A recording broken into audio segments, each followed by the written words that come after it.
Sizin şu farzandsiz o'tibsizlar ha? O'tdik. Farzandsiz o'tib, bir-birlaringdan shu ajralmadilar. Ajralgan. Ajralganimiz yo'q. Nima sabab bo'ldi? Qaysi muhabbat bu? Qanday muhabbat? Kimlar ajralmadik. Or nomus qildik. Ajralmadik. Yashab kelaturib yaxshi. Yaxshi edi. Yashash. Bunday bo'lib qoldik, yaxshi yashadik. Hech bir urush yo'q edi. Yaxshi yashab yotdik.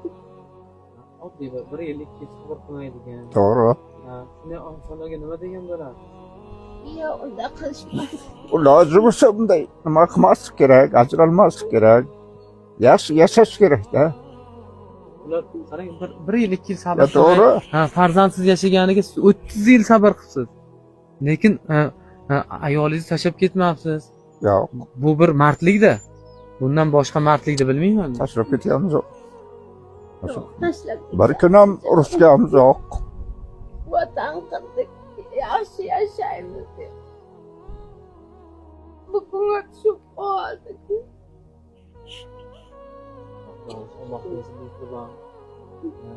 Sizlarga ibrat bo'lsin. Shu holatlarda yashab, Allohga shukr qilib 30 yildan beri shu uyda yashab kelar ekanlar.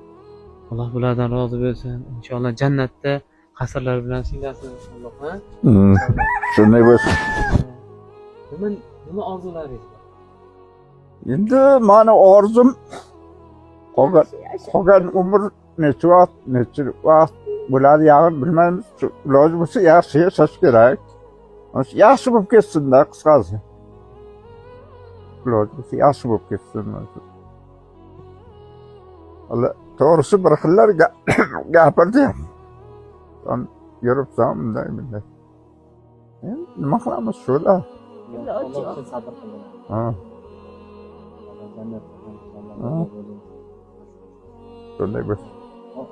Nima deydi? Shu onamizni nima xislatlari ko'p yoqadi? Maqsadi shu ovqat qilib beradi. Kir ustimni yuvadi, kirdi vaqtiga. Ne yaxshi. Onajon, sizga nima xislatlari yoqadi? Angay urushmaydi, so'kmaydi. Shu olib yuribdi.